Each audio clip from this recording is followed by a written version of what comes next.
Today's episode is brought to you by the folks over at SeatGeek, the best and easiest to use ticket platform out there. They take the confusion out of buying tickets using a 0 to 10 scoring system and a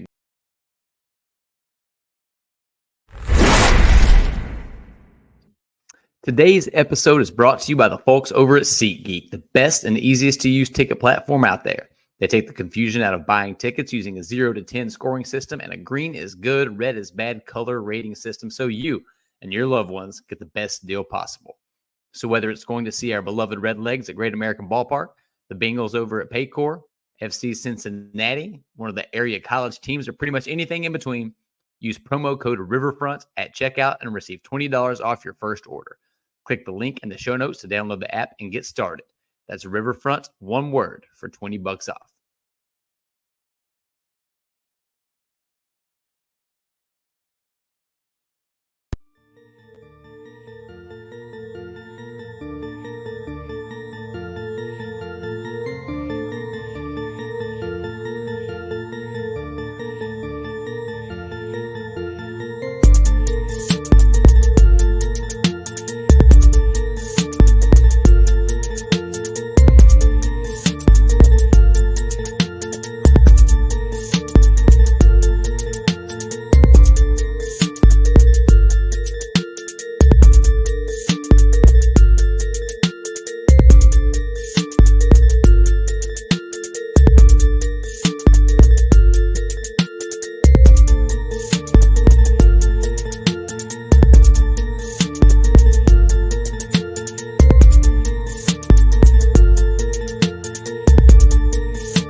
Hello, everybody!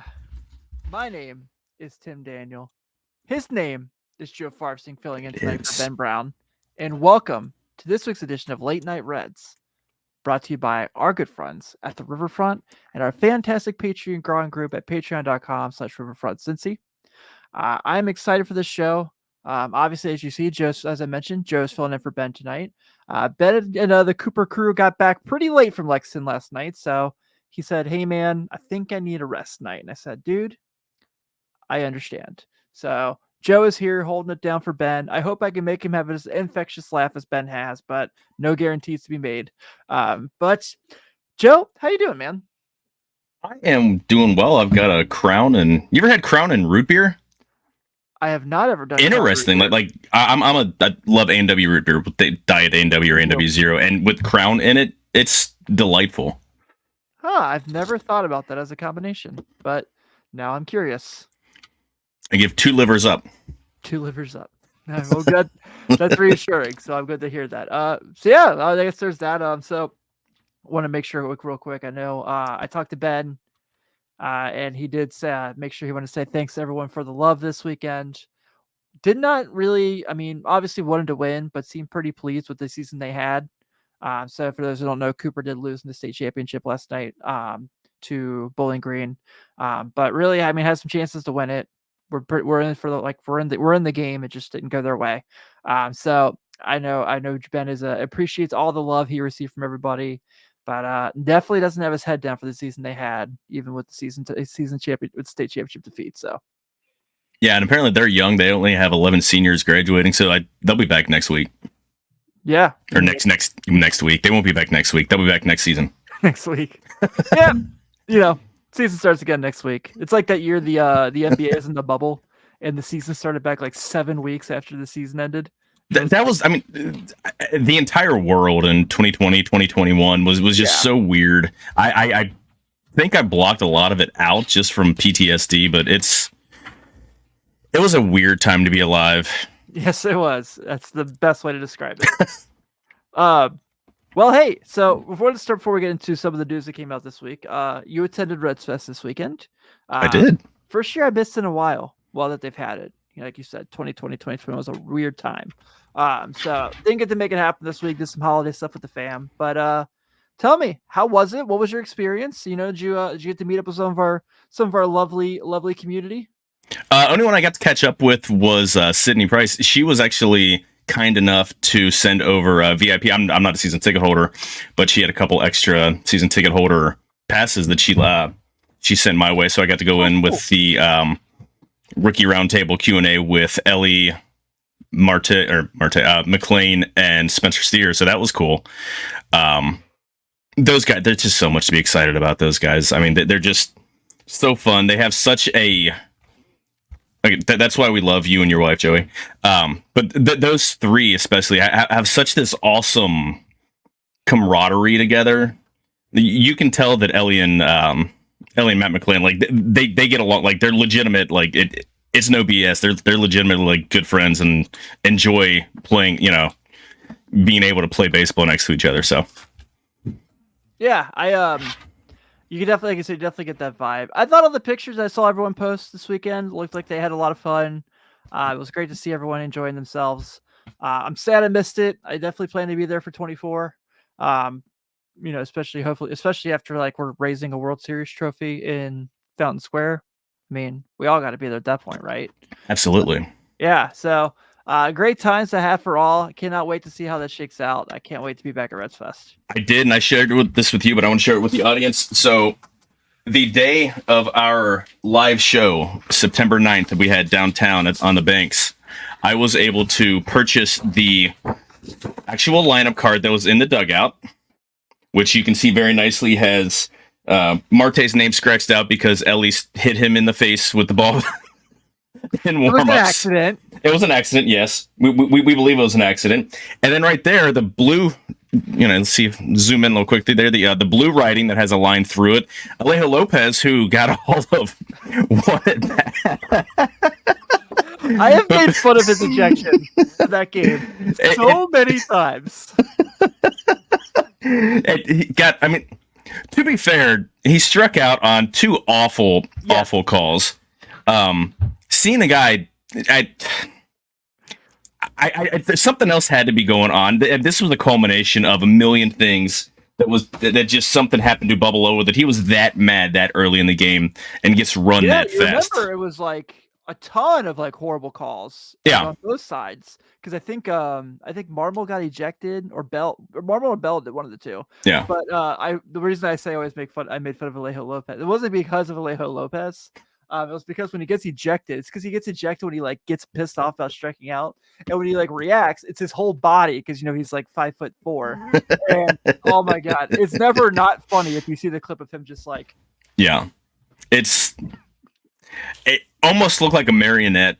Had him from above, was just having a little bit of a cramp with their hand and just the full body was the exact same thing. So I got the lineup card and then also David Bell's actual manager card. That's the same lineup card and everything. His signature on both of them. So cool. that was something awesome. Someone found I think it was the Ricky Karcher's I was tagged. Yeah, found Ricky Karcher's jersey, and someone found Alejo Lopez's cleats, game-worn cleats from that game.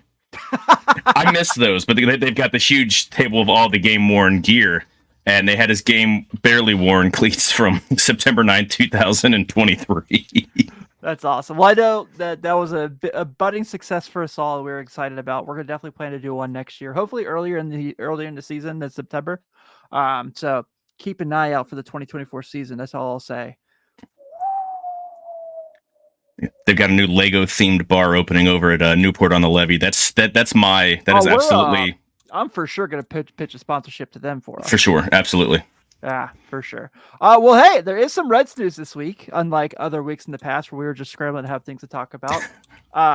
The beauty of the offseason. So let's go ahead and get to some of it here. And I want to obviously talk about first the two big signings that they had this past week, and Emilio Pagan and Nick Martinez. So obviously the Reds confirmed both of them. Kind of cool. They got to sign their contracts at Reds Fest. That's kind of neat.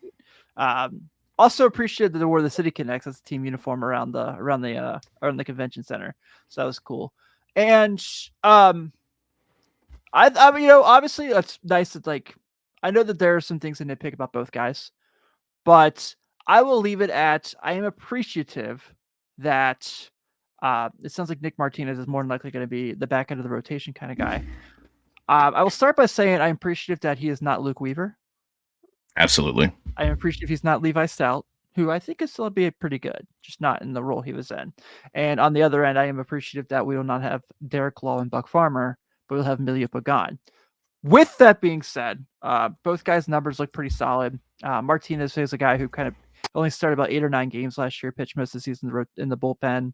But interviews he did with the Reds media this week made it sound like a lot like he is going to be in the rotation. And that's the conversation. He said he feels he's best fit for this team as a starter. And then Pagan, obviously the numbers look really good on the back of a baseball card. But when you get to the fan graphs, it's a little bit more of a kind of a conversation. But again, it's not Derek Law. It's not Buck Farmer. It's an improvement. And I feel like it's 2 moves to have this offseason going in the right direction and going into winter meetings this week. You're muted. I can't hear you. Joe. Well, while we wait for Joe to hop up, typical Bengals Show guys, right? Just kind of messing everything up. And so Joe's going to go away there. But let's see here. All right. Well, let's get this going on the run. So I will say I like the moves. I'll get Joe's response as soon as he gets back. I think, let's see. Do we got you back? I am going to sue the producers here for making this look like such an absolute amateur show here. Well, worked out. I'm having weird issues with, for whatever reason, when I'm silent for like a second or for like a minute or so where the other person is talking, my microphone just goes out and it doesn't come out. I've got to completely back out of here. So hey, the joys of live shows, guys. Beauty. So thanks for hanging out with us through all that, guys. We appreciate it. Absolutely. As I was going to say about Emilio Pagan, especially Dan Szymborski, who's very analytically driven. I mean, he's the mind behind Zips projections and everything. He's actually relatively local to Cincinnati. Was their BBWAA writer. He was the only person who didn't vote for Jonathan India in 2021 as Rookie of the Year to keep him from being unanimous. He had very critical things to say about Pagan, that because he's an extreme fly ball pitcher, and going to the smallest park in America. It's obviously on paper, it looks like a very confusing. Yeah, exactly. I don't get to talk more. That's what happens is when you're not featuring me enough. My microphone goes out. My microphone does the work for me. Are you a wide receiver? Good Lord. See here, you remember the Itchy and Scratchy and Poochie show? When I'm not on, everyone needs to be, where's Joe? Anyway, the Reds surprisingly have one of the larger analytical staffs among all baseball teams. So I'm gonna side with the team of analytics, or the team of analysts over the one analyst. That like this isn't just an absolute. Oh, he had good numbers. We're not going to look beneath the surface to see that this guy has crazy, home run to fly ball rates, and is an extreme fly ball pitcher. This guy has a splitter. He cut back on the usage last year, which explains why he had more fly balls. So I believe the Reds did enough homework with their analytics with his splitter and figured some more pitch shaping that he's going to keep the ball down, and he's going to be. I mean, they paid him a nice amount of money, so they have an idea what they're doing. Yeah. We'll say that. Weird saying that. It's really weird saying that and hearing myself say that. Yeah, I'm with you, man. But yeah, I think he's going to be a really good piece for this team. Like I said, has experience in high leverage where, the guys we were throwing out in those high leverage situations has been a theme I've talked about throughout the offseason. Yeah. But, better than the guys they were throwing out there, obviously. So I think he'll do pretty well. I think especially as like a 7th inning guy, leading into the Alexis Diaz pitching, Alexis Diaz ending. Still think they should probably get one more guy to go to that 7, 8, 9 or roll to Chapman. But he hasn't signed back with Texas yet, I don't think. He's still free. Yeah. Depending what he wants to do, obviously, I know. I've known some people who are like, I think he wants to close. I don't know what team's going to sign him to close that has a chance to win next year just because of where he's at in his career. But that's neither here nor there. On the Nick Martinez end, what a fascinating career, man. Pitched in the big leagues for 3 or 4 years, not getting anywhere, doesn't have a whole lot of a market. It's like, all right, I'm just going to go pitch in Japan for a little while. And does okay there. It's not like he was like the Cy Young winner in Japan, but fixes a few things, comes back to the big leagues, pitches 2 years for the Padres. Was relatively majority of the time last year was for the 2 years he was in San Diego was in the bullpen. So he pitched 110 games total for the Padres in 2 years. And he only started 19 of those. And it was like when they just needed a starter. But here, he's going to start. And so that's going to be pretty fascinating to see how things go there. I think it's a really awesome piece to put with the guys they have. And I don't necessarily look at him as like an ace. But I think he could be, a really good innings eater for this team if all goes right. Yeah, I think he's he threw 110 innings last year. Yeah. I think if you can count on him to throw 130, 140 innings this year, those are 140 innings that aren't going to Luke Weaver. And this also pushes either Graham Ashcraft or Brandon Williamson to either AAA or the bullpen. And I would love it if the Reds had both of those guys out of the rotation. Nothing against them. I've been on record for years as saying that I really think Ashcraft's final, I feel his best role is going to be in the bullpen. His stuff's going to play up better. He throws really hard. His pitches move all kinds of funky directions, and he doesn't strike anybody out, which to me is weird. I think if he goes to the bullpen, that K rate's going to go up a ton. But regardless, just having depth of those guys, so you're not having to bring up, what are the names of some of the guys? I've got Baseball Reference up. Chasen Shreve, no more Alan Busenitz, Silvino Bracco. I would say no more Connor. The legend. Yeah, I would say no more Connor Overton, but he just signed back into a minor league deal. Eduardo Salazar, Michael Mario, Jake Wong, Randy Wynn, Alec Mills. God, I forgot Alec Mills pitched for the Reds this year. Yeah, one game, one inning, gave up 2 runs. Yeah. There's a lot of names. Yeah. Brett Kennedy, can't forget the legend. Those guys will not be starting games, and it's primary. I mean, it's raising the floors is what it's doing. Yeah, he's not a high end pitcher, but he's a guy that you don't have to project. You don't have to with Pagan. You have to kind of project and assume they're going to do a little bit of tweaking of the pitch mix. He had a almost 54% ground ball rate. Nick Martinez did last year. So when he came back from Japan, he learned how to. What's that? Said we'll take that. Exactly. When he came back from Japan, his ground ball rate skyrocketed. He picked up a little bit of picked up MPH or 2 MPH, on his fastball, striking out more batters. Walk rate's about league average, and he doesn't give up many home runs. So I'm absolutely I think that's an incredibly smart. Not game-changing, but incredibly intelligent, smart pickup for the Reds there. Yeah, I agree. And I talked to our good buddy about it, Carlos Guevara, as we know, who former Reds draftee, former Padres major league pitcher, so stays pretty attached to both teams and seemed to be pretty positive about the move. So I think that that's reassuring as someone who watched the Padres far more than you and I did combined, probably. But yeah, I think it's a good move. I don't think that, I think, like I said, it's nice steam to gain going into winter meetings. If this is it, then it's still not a successful offseason. But sure, if it's the start of something, then yeah, I agree. I saw Bob say earlier something about, I wish the Reds would sign Noelvi Marte to an extension like the Brewers did with Jackson Chourio. And I would do that with Matt McLean in a heartbeat. Yeah. Easily. Yeah. I'm not anti-Marte getting that by any stretch of the matter, but like we talked about last week, Matt McLean is just he's the next C. He's the next captain of this team in our greatest opinion. So I love when teams do that stuff. I think that's why the Braves have been so good at just continuing their teams, buying out arbitration, getting these guys in contract deals. You saw it just recently, not too long ago, with Michael Harris. Yeah. I think that's a good idea for the Reds to go that route, and that's nothing to do with what we're talking about at the moment, but I agree.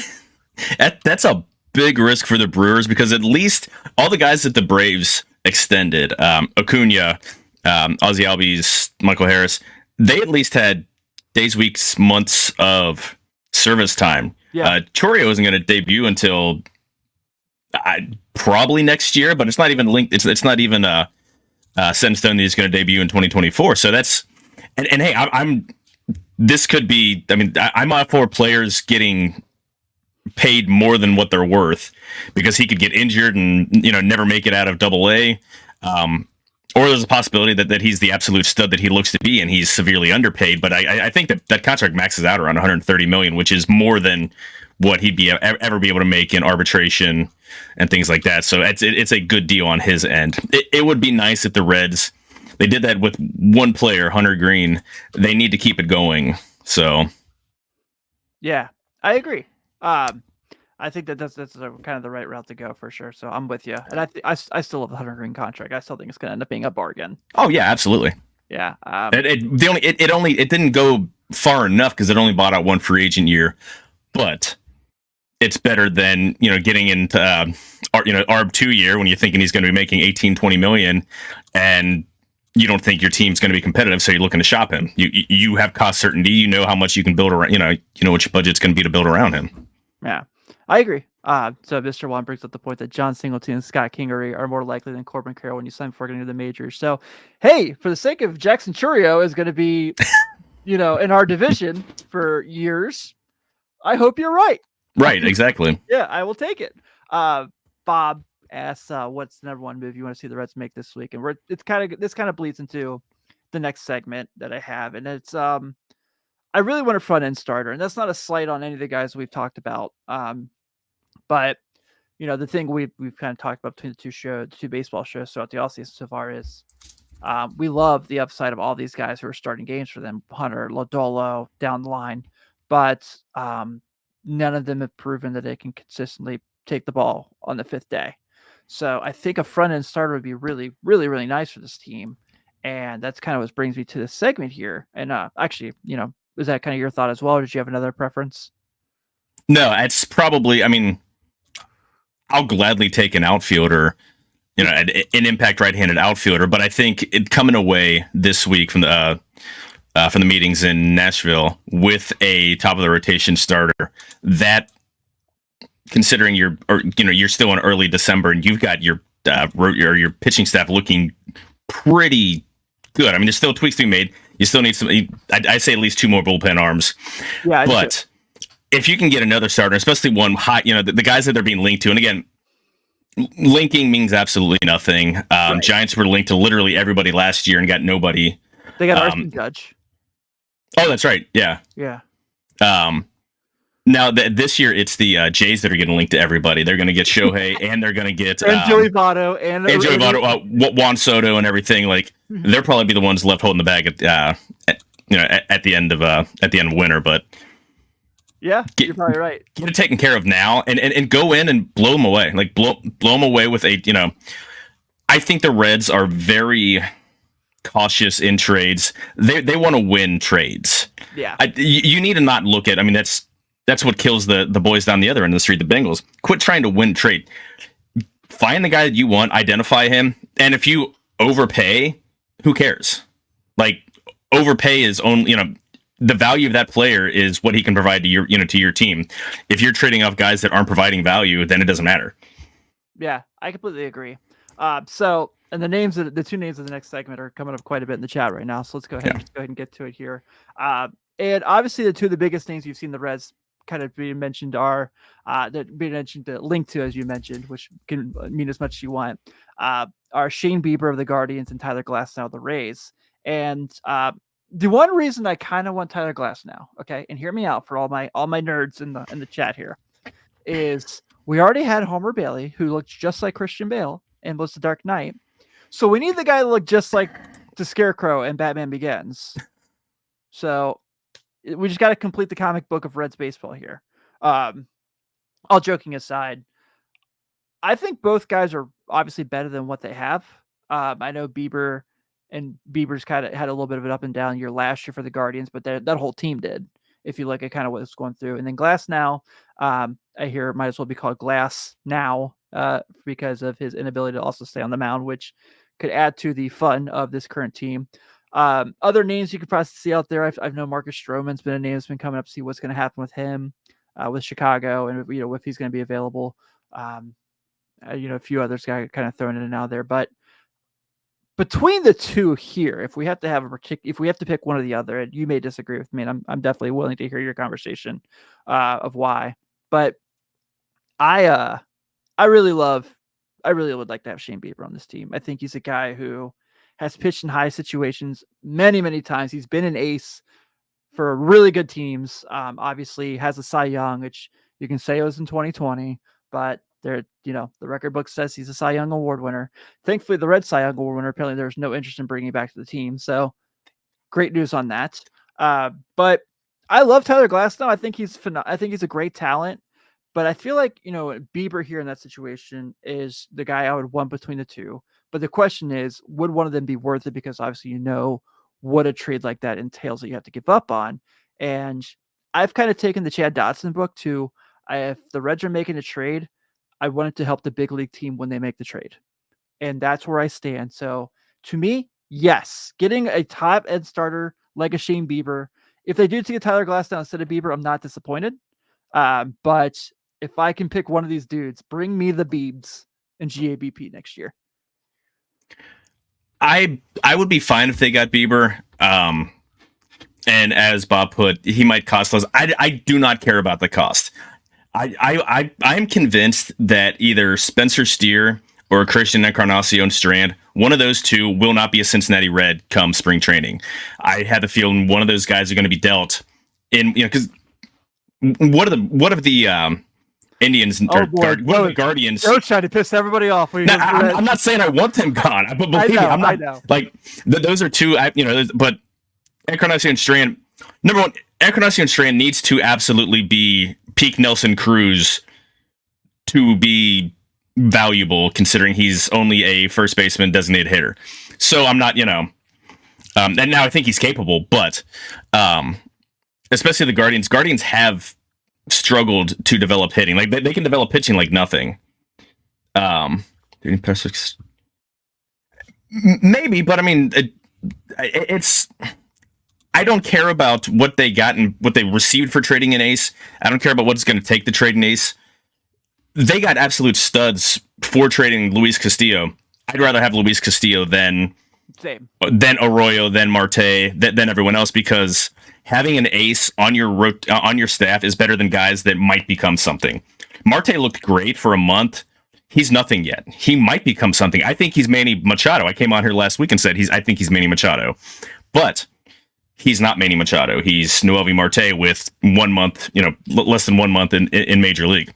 I would rather have Tyler Glasnow. I know he's salary is going to be probably about twice as much. Bieber is arbitration eligible, probably looking 12 and a half, 13, somewhere around there. I was kind of shocked he hasn't been in the league that long. I was like, I know. I feel like he's been in the league forever. I know. I'm like, I think they brought him up past the cutoff time. When Cleveland brought him up in 2018, it was past the cutoff time, so they got the extra year because they're manipulating contracts. So that but I would give me Glasnow. And now again, mentioned it before. His issue is availability, and availability is probably the best ability you can have. But he is legitimately one of the top 5 pitchers in all of baseball when he's on the mound. Do you disagree? No. So give me that guy. You're only getting either guy for a year anyway. I mean, you can extend them, but you're only guaranteed to get that guy for 1 year anyway. So go for the higher ceiling guy. I mean, he still has an elite strikeout rate. Walk rate is he walks fewer than the MLB average. Ground ball rate was over 50% last year. Give me that guy. His fastball is almost 97 miles an hour on average. I don't care what it costs. Trade. I mean, you can have Rhett Lauder, you can have Edwin Arroyo, and you can have Spencer Steer or Christian Encarnacion Strand. And I'll throw in Jay Allen to boot. I don't care. Give me that guy. You're assuring yourself someone who can match up, and especially we're talking a team that has aspirations on playing into October. You match that number one up against any other team's number one short of a few guys, then that moves Hunter Green to a 2, which is where he should be right now. I mean, Hunter Green looks great, but like everyone else, he's still more projection than production. So you can move that guy back down a spot, and again, that adds one more guy who was in the rotation last year as depth. So now you have Ashcraft and Williamson, like I said, as depth either in Louisville or in the bullpen to come and start when need be. Yeah, I will say that if they're going to make a trade for a starting pitcher, it has to be a guy like that for me to be okay with it. Yeah. It has to be a guy that's like, I know when he gets the ball every fifth day, we have a chance of at least going 6-7 innings for them to make a trade like that. Do I think they should go, do I think they should make a trade just to make a trade? No. That would just be asinine.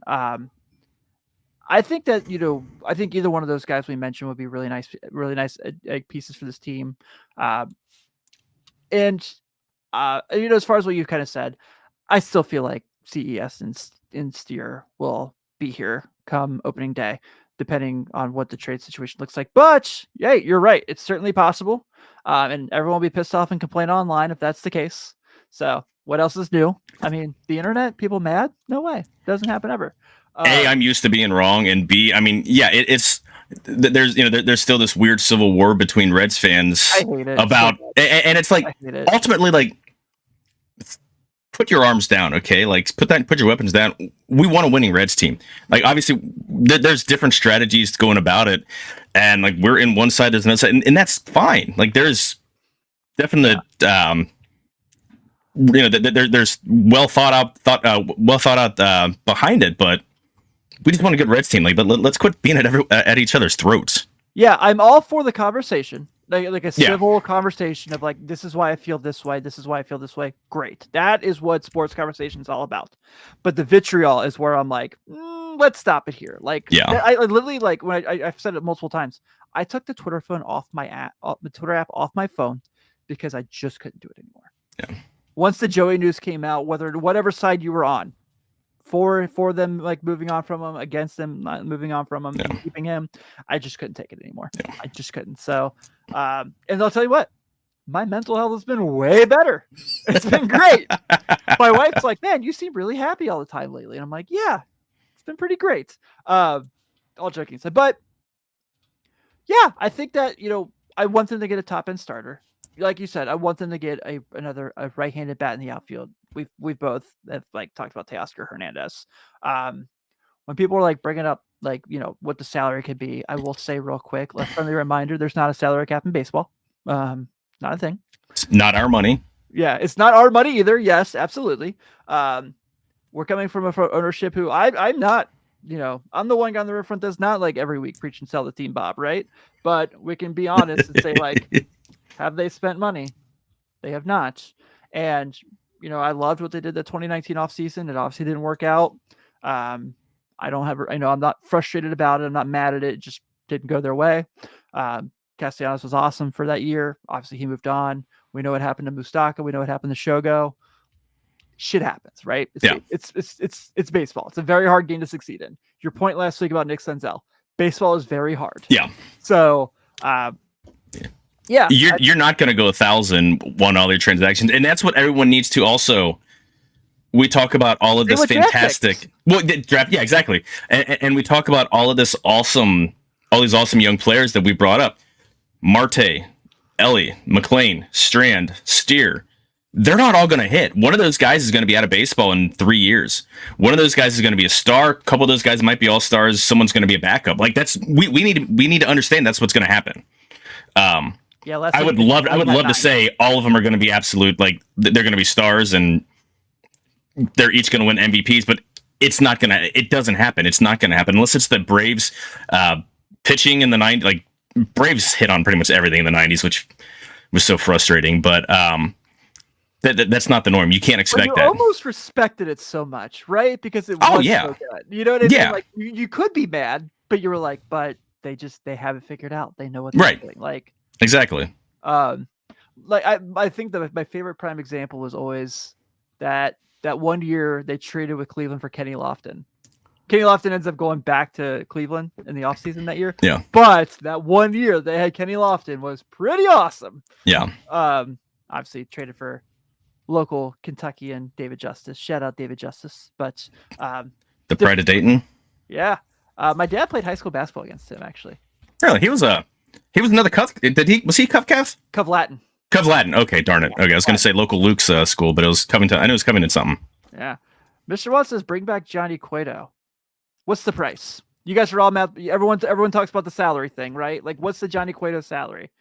Because if we're going to talk about that for like, we can't bring back, XYZ guy because he's going to make this much money. What is Johnny Cueto going to make to be on the team? It's the question. If we're gonna talk about the salary game, I don't know what his AAV is. It can't be high, because he wasn't. He pitched like 10 games for the Marlins last year. He's actually has a $2.5 million buyout for this year that I guess that they did buy out. I'm looking at it on Spot Rec right now. 1 year, $8.5 million last year. I'm gonna say $5 million is probably what gets it done. But for what cause though? Yeah. Like it's we already have a back end, and like they're not paying Nick Martinez to work out of the bullpen unless he necessitates a move to the bullpen. I unless Cueto would be cool pitching in Louisville for half the season, but I will say this: I am all for the Reds sign Johnny Cueto to a minor league contract with an invite to big league spring training. I will be totally content with that. I would go further, and I would say do the Roger Clemens deal, and you just hang out, keep yourself in shape. We'll sign you sometime mid-season. You go to especially if they start having pitching staff atrophying because of injuries or whatever. Like we'll let go get warm for a couple weeks, and then we'll bring you up, and you can pitch down the playoff stretch. Yeah, because I'm gonna be honest. When if there's a time if Johnny Cueto signs back and we're like, oh man, what? And it's like GABP is like, hey, Johnny Cueto's starting June 4th. It's a 6:41 pitch. I'm getting tickets. 42,000 people will be there. Yeah, I'm gonna go. I'm gonna see the leg kick. I'm gonna see the twist, and I'm gonna be excited. But we'll see how things kind of work out. So yeah, I'm excited. Obviously, I appreciate everyone's excitement for the team. And when we talk about the tribalism that's going on, it's not that we're like insulted by it. It's just that like we gotta have some fun. And let's everyone open your pitchforks down, open your ears, and just hear the other side. Like again, you don't have to agree with like our take or whatever whatever side you're on. You don't have to agree with it, but just sit down and listen to it and think about it. Like, well, okay, well, I understand that. I don't agree, but I see that. Yeah, that's a larger issue that we need to take for the larger world at large. But I mean, we have social media and the immediacy of everything else in this world that has ruined everything for everyone. Yeah, that's the truth. We kind of got a little bit of tangent there. Hey, before we do get the next segment, I do want to real quick touch on. So the Hall of Fame voting came out tonight for one of the Bulls, and then Lou Piniella is not. This is for the second year in a row. Is not a Hall of Fame in the Hall of Fame. I'm trying to think if Mr. Juan, I don't use forks. I use chopsticks. Right? Are there pitch chopsticks? Because there are pitchforks. Can you use a chopstick to like tune? Because that's what a pitchfork is for. It's for tuning. So can you use chopsticks to tune 4 chopsticks? Because that's a piano piece. Next time that I get sushi, remind me to get a video of how bad I am with chopsticks. Like I'm not good either. We'll go to Wabi Sabi, and I'll be like, I'll like write down my order on the the menu that you give the server, and like I'll write on the bottom fork please, because I don't want to like hear someone. I don't want someone to hear me be like, can I have a fork?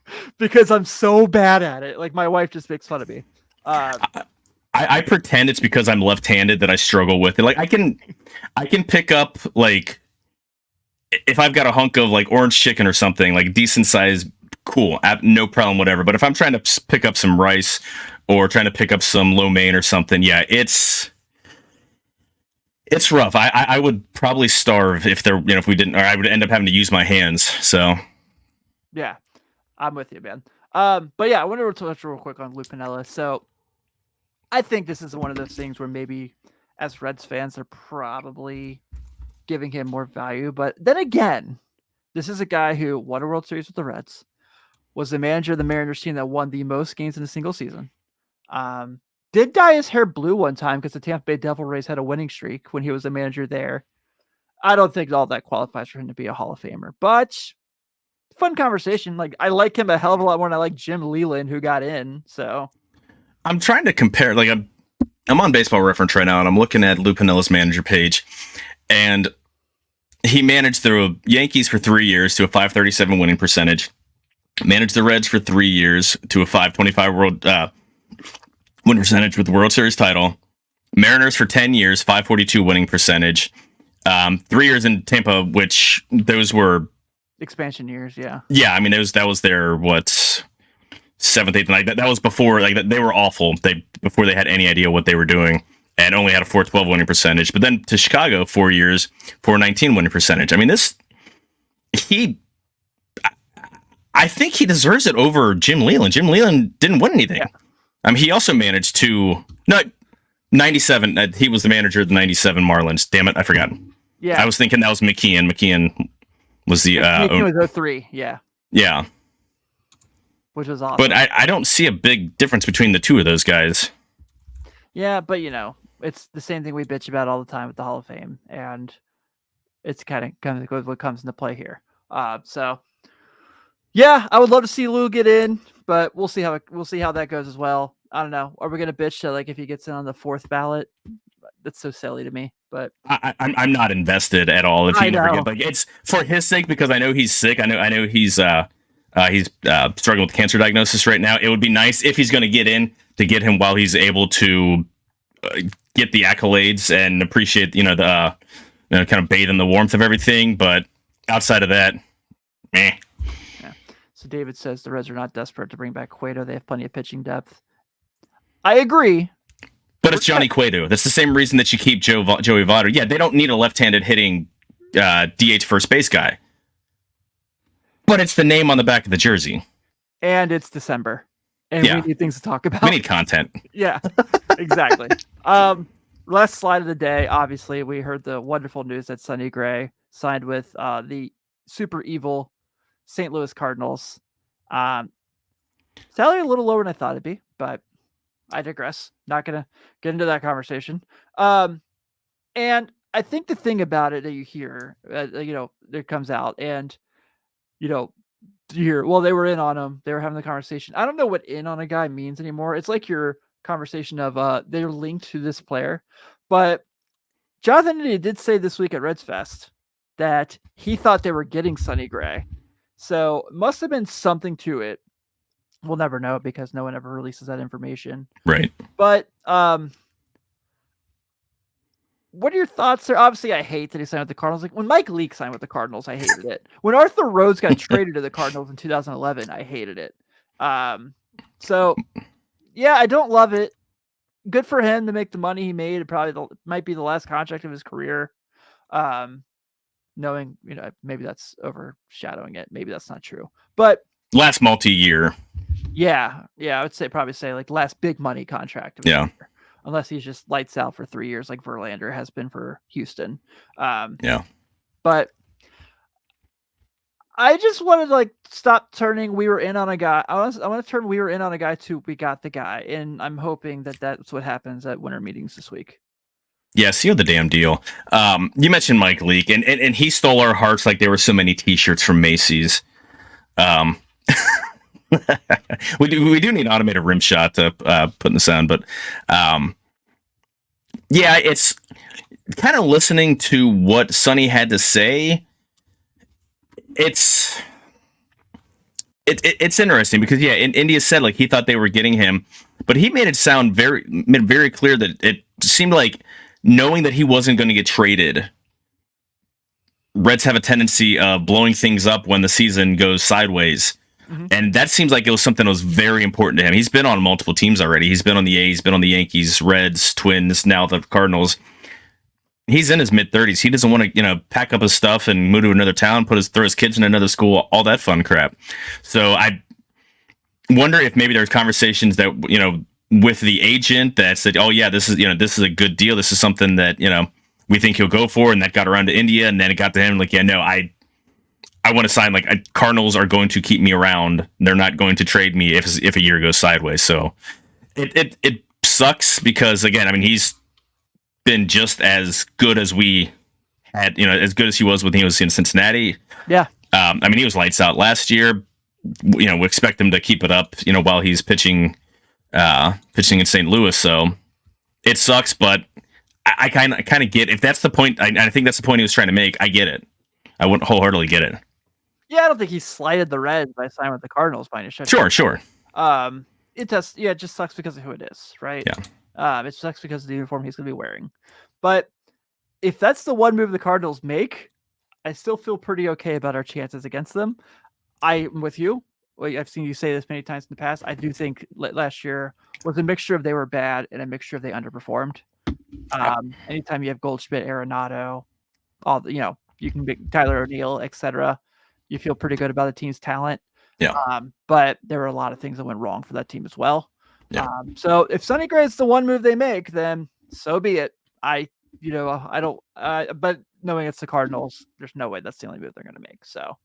Yeah, I mean, we kind of laughed and poo-pooed when they made those first signings of Kyle Gibson and Lance Lynn. Like, oh, that's it. And I'm like, right. and I'm like, they just jumped out of they raised the floor of their rotation. Okay, like they needed innings and they needed guys that they could count on to throw 160 innings. I don't think Lance Lynn's going to be in their rotation past Memorial Day, for that matter. They got Sonny Gray, and I honestly believe they're going to get another starter. Hopefully, it's not someone that the Reds are angling for. Not they don't swoop in, because lest we forget, they have a higher rated farm system than the Reds do, and they have a history of using those assets to go get players. They traded for Goldie, they traded for Arenado, they traded for Roland, they traded for Troy. What's that? Or developing their talent. Well, right, exactly. But I mean, they also they have talent in the minors, and it becomes something useful, whether it's a piece on their team or a piece that gets traded off. I mean, just over the years, how many guys, in the past 20 years have they... oh, man, that 5-year span of trades they made looks so bad today. And I love every bit about it. Oh, yeah. It was fun to say. It is awesome in hindsight to look at them trading for Marcell Ozuna. So, yeah. They got the wrong guy. And... Yeah. They let go of Adolis. Yeah, Garcia. He was out right off the 40-man, wasn't he? Yeah. Or not non-tendered or something. That's. And then the outfielder for the Nationals, Lance Thomas, I think. Lane Thomas, yeah. Lane Thomas, yeah. Traded him, and it's interesting. Mr. Juan asked, would you be okay if we just signed Lucas Giolito? Not at this point. No. Because I think they did a really good job with the two signings they made this week. I don't think Giolito does a whole lot to add to on top of that, though. I think he's good. But he kind of bounced around quite a few times in the league last year. In lieu of Nick Martinez, I would have been okay with it, but he's also a lot more volatile. You get Lucas Giolito, and maybe you're getting Tyler Glass now, or you're getting the guy that had a 7 ERA down the stretch with the Angels, and then was an absolute gas fire when he was gas can when he was in Cleveland. Yeah, I mean, the Reds put a claim in on him. That's right, they did, because that's when they got Bader and Hunter Renfroe. Speaking of doppelgangers, Mike Trout's doppelganger. You never seen a picture of Hunter Renfroe and Mike Trout side by side? No, but now that I put their faces together, I can see it. I will. Imagine this. I'll look one up and I'll throw it on screen here. I'll put it in. Nice. But I would have been okay with that again if they hadn't gotten Nick Martinez to be the back end. So yeah, I agree. And then we have Bryce Turner. Who do you see the Reds signing? That's a really tricky question, because there's people you want them to sign and people who are they going to actually sign. Good friend from north of the border, Joey Gaditza, mentioned Jorge Soler. I'd be content with Jorge Soler for the right price. Do I want Teoscar Hernandez more than him? Absolutely. Do I think that's going to happen? Highly unlikely. But Soler would be a pretty nice consolation prize. Absolutely. Who was it? I saw someone the other day mention the potential of trading Fraley to open the door for the outfield a little more and put some. It was one of the national writers. Was it? Was it Leatherpants? Maybe it was Boda? Yeah, I think it was Leatherpants. Okay. We'll see about that. I don't know. I mean, I have no problem. I like Jake Fraley. I think he's an incredible I like John Media, but if they right. get, But if they're a piece to get something better, and I'm going to put this up on the screen real quick. This is Mike Trout and Hunter Renfroe side by side. That's funny. Yeah, I'm not really sure who's who in that picture. I think Trouty's on the left. I don't know. I can't even really tell. Yeah. So, again, those are useful pieces, but the Reds at this point, I don't want a useful piece. I want an impact piece. Fraley and India are useful pieces. I want an impact player. India is getting displaced by potential impact players. Yeah, I agree. Yeah, I think that's pretty. I like the question. I appreciate it. So I'm excited to see how winter meetings shake out. The Reds have the draft lottery on Tuesday. I think they have a 0.4 chance of getting the first overall pick because of their record last year. That'd be hilarious if they. What were the Knicks' chances when they landed Ewing? They were pretty low, but the Bulls landing Rose were the lowest of all time. Okay. Yeah. I was going to say I think that those odds are still were better odds than what or actually getting the number 1 overall pick is better odds than more likely than what happened. Who was it? It was when Orlando got the pick that they later traded for Penny Hardaway, they drafted Chris Webber. Yeah. They were projected to finish last in the lottery because they went like 40 and 42 at Shaq's rookie year. So that was kind of interesting. Penny Hardaway was a fun dude. My all-time favorite player. He was just so much fun, and I hated him because he played in Memphis when they were huge rivals of my Bearcats. And coached against him for a couple of years. Yeah, and exactly. So, but yeah, I mean, he and Shaq were so much fun. He's one of the first of all, those commercials. This little Penny Hardaway, those were the best. Yeah, Chris Rock doing Little Penny Hardaway commercials, best damn shoe commercials ever. Sorry, you can take all your was the Gatorade with the Jordan, be like Mike. No, that's fine. But give me the Little Penny Hardaway commercials. So Mr. Juan says draft lottery watch party. I'd love to if your my TV provider actually got MLB Network. Do you have YouTube TV? I was gonna say, shouldn't you? Do you have MLB? Crap, I can't even think of the MLB TV. The package, yeah. Because no, they got rid of it this year. They got really when they got Sunday Ticket, they cut baseball out. Okay, because I have the with T-Mobile or Sprint, whatever. Yeah, T-Mobile. Like you get free MLB. You get the free MLB thing, and you have MLB TV. But I'm not that invested. You're staring at people as they're just calling out names. I'm like, it's like watching the draft. Like even I'm invested in the NFL draft.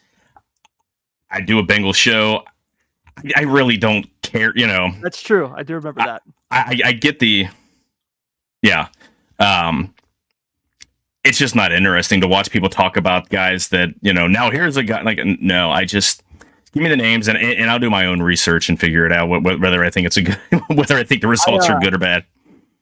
I love the basketball draft because obviously it's up my alley, but it's only 2 rounds. It's pretty great.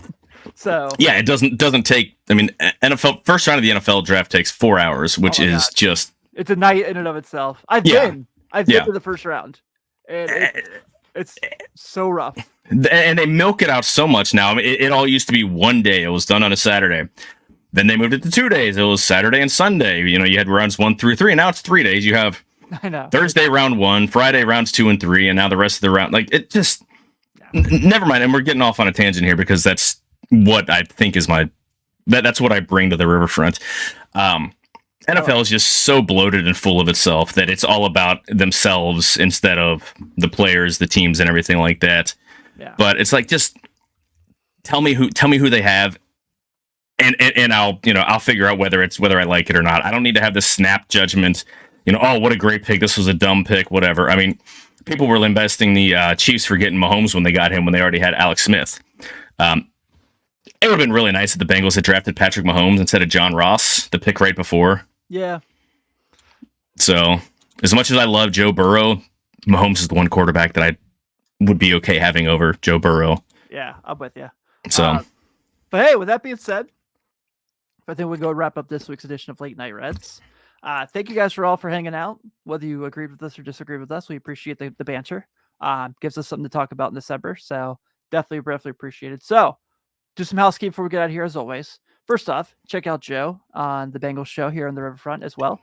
I need lots of stuff to talk about because yeah, Jake Browning, it's gonna be a long 7 weeks. Yeah, Bengals are not out. Like they're 5-6. I mean, there's a lot of mid in the AFC, but watching Jake Browning I need a lot to talk about between now and draft season, and then from after draft season and training camp in July. So shout out the Arizona Cardinals today. That was fantastic. Yeah, that they kicked the crap out of the. Yeah. Doesn't make losing to them any better, but nope. But I also had James Conner and Trey McBride on my team, and they both showed up. There you go. So check out Joe. Obviously, the Bengals play on Monday night this week in Jacksonville, which will probably be a nightmare. But hey, that's neither here nor there. Make sure you check us out on Riverfront U as we're getting you ready for getting you going through the college basketball season. Of course, check out the Mothership Show, the Riverfront Red Show on Friday mornings.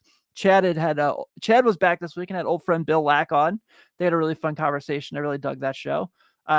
We got an obviously YouTube channel. We are now at 888 subscribers. So I like the symmetry.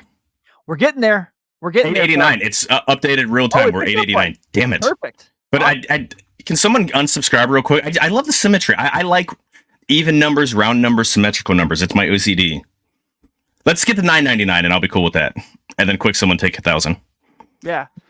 David Brown, we will not talk about Burrow turning into Andrew Luck. So please do not bring that negativity into our chat. We would appreciate that. But thank you guys again. Check us out, all of our shows. Subscribe to our YouTube channel.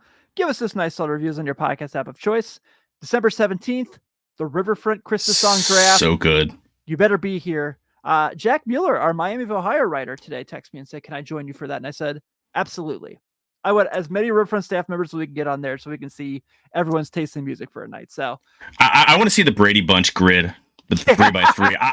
So long as I can be Alice, that's all I care about. Take it easy, everyone. We will see you next week. See you guys.